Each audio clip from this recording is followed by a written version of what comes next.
Donc, premièrement, j'aimerais revenir rapidement sur le square que Philippe vient de nous parler. Il nous parle d'un milieu de vie. Je pense que c'est important de réaliser que dans le square qu'on veut installer en face du nautique, c'est un milieu justement qui n'a pas beaucoup de logements et c'est un lieu où il n'y a pas beaucoup de travailleurs présentement. Et puis, pour les travailleurs qui veulent justement aller passer du bon temps, on a beaucoup de parcs à leur offrir. On a la place publique du Vieux-Saint-Jean, on a toute la promenade du quai qui fait tout le long de la bande du canal jusqu'au nautique, justement. Il y a aussi le parc Jerry-Boulet. Donc, moi, je me questionne à la pertinence de ce square-là.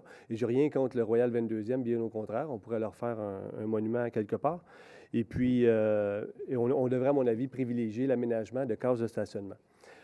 Les stationnements, bien entendu, qui sont utilisés pour les clients, les commerces de la rue Richelieu. Deuxième point, j'aimerais revenir sur les déversements. Contrairement à ce que mon collègue Legrand dit, je ne pense pas qu'il y ait lieu de choisir entre les déversements dans la rivière ou les déversements dans les sous-sols des citoyens. Le choix est évident. C'est pas ça, il n'est pas là la question. La question à savoir, c'est de mesurer la capacité de notre réseau d'égouts. Est-ce que notre réseau d'égouts est capable de supporter la pression du développement actuellement à Saint-Jean-sur-Richelieu? On rajoute des rues au bout du réseau et le résultat est qu'année après année, on retrouve de plus en plus. On ne voyait pas ça, des déversements d'égouts dans la rivière comme ça. Et moi, quand je vois des déversements comme on a vu récemment, on a vu des photos là, dans le journal L'Écho, ça, c'est des faits, là, puis je m'excuse, je ne suis pas fier d'habiter Saint-Jean-sur-Richelieu lorsque je vois ça. Troisième point, le bois bouché. Je suis très triste là, de la nouvelle qu'on a appris ce soir, que la Ville ne pouvait pas rien faire pour blâmer le propriétaire pour ce déboisement-là illégal, parce que le déboisement a été fait il y a plus de 2 ans. C'est un boisier qui est juste adjacent au golfe des Légendes. J'étais présent à la visite lorsqu'on a remarqué ce déboisement-là. Et c'est le maire qui nous a mis sur la touche, parce que le maire, c'est de notoriété publique, est un joueur de golf. On était dans l'autre section du golf où les promoteurs voulaient développer justement le deuxième neuf. Et c'est le maire qui nous a parlé de ce déboisement-là. Et on a fait un petit détour pour aller voir justement le bois bouché. Donc moi, je serais très, très curieux de savoir depuis combien de temps le maire savait qu'il y avait eu ce déboisement-là sur le terrain. Plan de conservation. Malheureusement, le plan de conservation ne fonctionne pas financièrement et contrairement à ce qui a été dit ce soir, il est impossible de l'améliorer sur la base actuelle. M. Paradis se demande pourquoi il est si difficile d'avoir une reconnaissance localement pour ce plan de conservation-là. Bien, c'est pas compliqué. Les citoyens ne sont pas dupes. Les citoyens réalisent, voient, observent mois après mois la destruction de nos milieux naturels. Et là, actuellement, le mouvement écologique plusieurs citoyens font la lutte justement pour préserver le bois des colibris au maximum. Donc, c'est pour ça que la reconnaissance ne vient pas. Relativement au boisier des colibris, j'aimerais remercier le mouvement écologique pour le dépôt de leur résolution ce soir. Je demande officiellement au greffier, directeur général, que cette résolution soit à l'ordre du jour de la prochaine séance.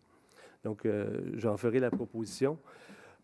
Mais au-delà des arguments de biodiversité, là, nous avons la possibilité, avec la proposition du mouvement écologique, on a la possibilité de créer le plus grand parc nature à Saint-Jean-sur-Richelieu. Le bois des colibris pourrait devenir notre Central Park joannais. De plus, la destruction d'une partie du bois des colibris pour le complexe sportif aura un impact majeur au niveau du bruit de l'autoroute sur tous les résidents du secteur 4 Donc, la qualité de vie, vous en conviendrez, la qualité de vie des résidents, c'est important. Vous regarderez la carte, si vous coupez toute la partie pour aller pour construire le complexe sportif, le bruit va arriver beaucoup plus rapidement sur le secteur.